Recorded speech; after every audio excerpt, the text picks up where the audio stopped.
Hey, it's Floss, welcome back. This is a review of the book Tell Me Three Things by Julie Buxbaum. Buxbaum. Julie.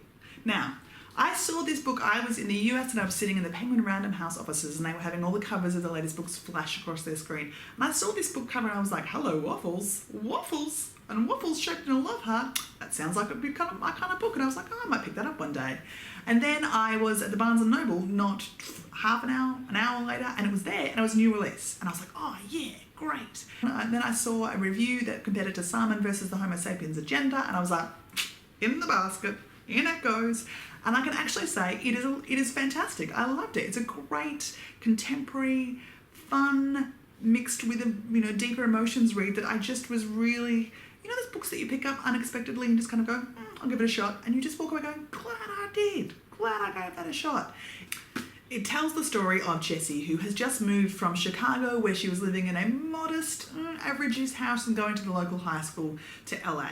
Her mother passed away about 2 years ago, and the reason they're moving to LA is that her father has, unbeknownst to her, been dating and is now marrying, or has married, a very wealthy woman who lives in LA. She's a movie agent person thing. So Jessie finds herself thrust into a pretty well-off high school where the kids are, kids are Facebook owners and things like that. Jessie's lost in a lot of ways. She's lost in that she has left Chicago where her best friend was. They were very close, but also in that way that you're close with someone that almost shuts you off to everyone else in your school. She sort of, that person, that her friend was her lifeline, and especially with the trauma of her mother passing, the trauma of her mother passing, Jessie really used the friend as like a crutch to hold on to. So she comes out to LA and already she feels lost. And then she goes to the school where it's this range of bitchy kids who are all very judgy, mixed with people who everyone is busy doing their own thing. And by the time she's sort of heading into that senior year, she's heading to life in year 11, year 12, junior, senior year, she feels like all the friendships have been locked away and she can't really crack into a new one. Like, if everyone's new, it's really easy, but in her situation, she's the only new person arriving, so she feels misplaced, and she turns up to the wrong class on the first day and just feels totally adrift. And even in her home, her new stepbrother doesn't want a bar of her, even though they go to the same school, and he's not being really friendly at all. She, on the first day, gets an email from an anonymous person who says, I can tell that you're new and you look a bit out of place. I'm happy to help you navigate and tell you who that you should be friends with and not be friends with. And she kind of thinks it's a joke, and we just start off with and kind of emails back, and it's like, okay, crazy person.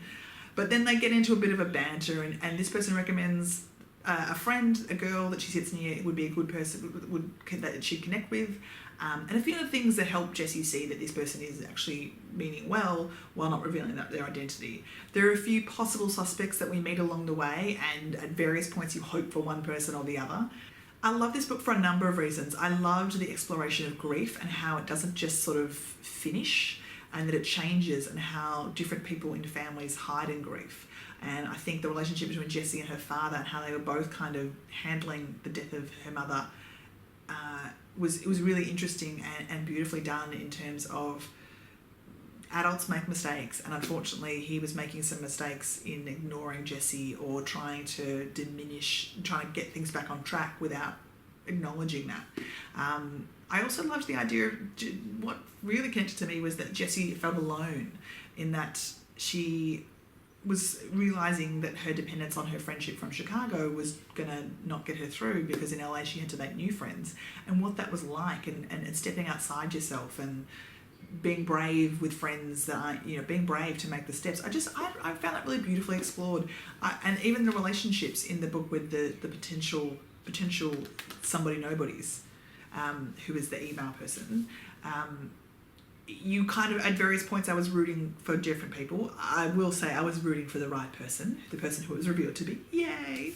And at the end, that's what it is. It's a bit like in Simon versus the Homo sapien agenda, when Blue and Simon finally reveal their identities and come out to each other and connect in person.